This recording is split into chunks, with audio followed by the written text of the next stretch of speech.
What if I told you that everything you think you know about anxiety is wrong? What if it's not some kind of psychological weakness, but actually a straightforward mechanical problem inside your brain? Let's take a closer look. So stick with me for just a few minutes because we're going to uncover three really crucial things.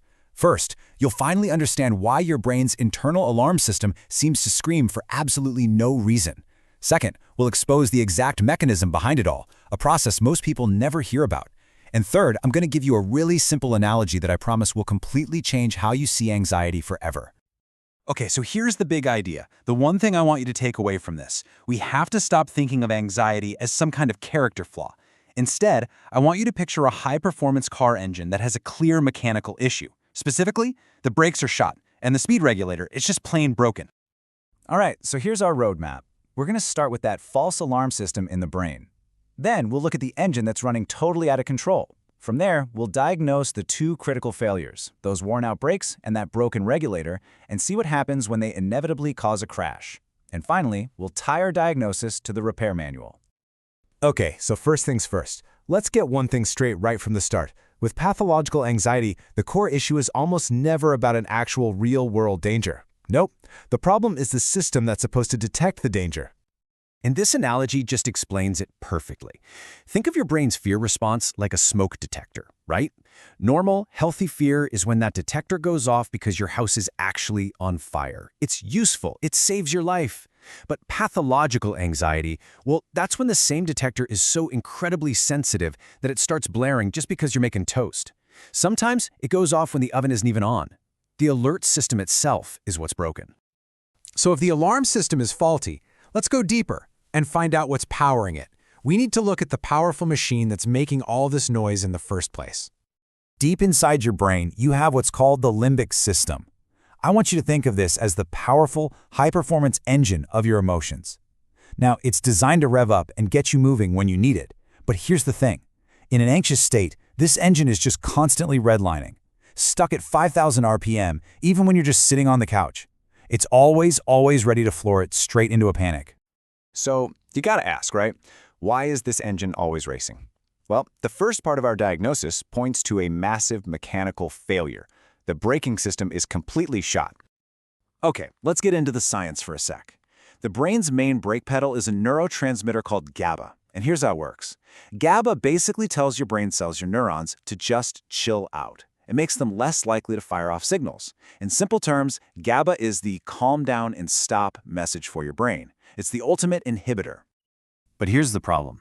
In anxiety, you often either don't have enough GABA or the parts of the neuron that are supposed to listen to it aren't working right. And that's where our analogy is just perfect. It's like the brake pads are worn down to the metal. You can push that brake pedal to the floor, but that engine, your limbic system, it just keeps on racing, completely out of control. Now, a racing engine with no brakes, that's bad enough, right? But believe it or not, it gets worse. There's a second mechanical failure. The system that's supposed to give you a smooth, stable ride is also on the fritz. Let's bring in our second player, serotonin. Now, if GABA is the brakes, then serotonin is like the cruise control for your brain. Its job is to keep everything running smoothly, to modulate all the activity so it's not too high, not too low. It provides this overall sense of stability and calm, and it even helps the GABA brakes work better. It's all about balance. So what happens when your serotonin levels are low? Well, that cruise control system is totally broken. And the result? The engine becomes completely unpredictable. One minute it's over-revving, the next it's sputtering. It just lurches all over the place with absolutely no stability. There's just no smooth ride. So let's put it all together now. What do you think happens when you have a powerful engine, brakes that don't work, and a broken cruise control system, all at the same time? You get the absolute perfect storm inside your brain. Having less braking power from GABA, combined with no regulation from serotonin, it creates a total, catastrophic, emotional engine runaway. The limbic system is now completely out of control, and it's accelerating right towards a cliff. And that runaway leads to the crash. That out-of-control engine starts blasting emergency signals to the rest of your body.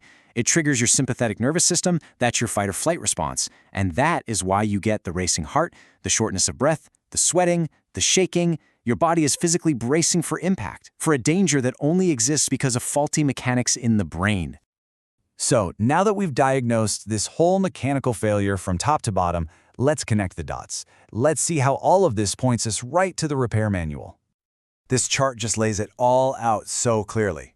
Look, you see the physical symptoms over here? Things like a racing heart? Well, the cause is that sympathetic hyperactivation we just talked about. That feeling of overwhelming panic? That's the limbic system engine running away. And the root causes? Well, it's our two mechanical problems, the faulty brakes from a GABA deficit and the broken regulator from a serotonin deficit. And the best part? This tells us exactly what needs fixing. We need to repair the brakes and fix the regulator. And this is the most important thing I can tell you. Truly understanding this mechanism is the absolute first step to getting back in the driver's seat. Anxiety is not a personal weakness. It is not a flaw in your character. It's a biological mechanism, a machine that's fallen out of balance and simply needs to be repaired. Okay, pop quiz. Let's see if this all clicked. In our car engine analogy, what does GABA represent? If you said, the brakes, you got it. Perfect. Okay, next one. What does that runaway limbic system engine directly cause in the body? Yep, that's right. Sympathetic hyperactivation. Nicely done. All right, let's try a quick clinical case. You have a 25-year-old patient who has frequent panic attacks, racing heart, sweating, for no obvious reason. They also say they feel on edge all the time. So, based on our analogy, what's the real problem here? Is it that his engine isn't powerful enough? Is he out of gas? Or is it that his brakes are worn out and his cruise control is broken? If you pick C, you have absolutely nailed it. So I'm really curious to know what you think. Did this whole analogy, the engine, the worn-out brakes, the broken regulator, did it help things click for you? Let me know down in the comments, and tell me if you'd like a follow-up where we dive into exactly how to repair them. And you are definitely going to want to watch our next explainer because we're going to cover the exact pharmacology of these repairs. And I think you're going to be really surprised because some of the best treatments work in ways you would never, ever expect.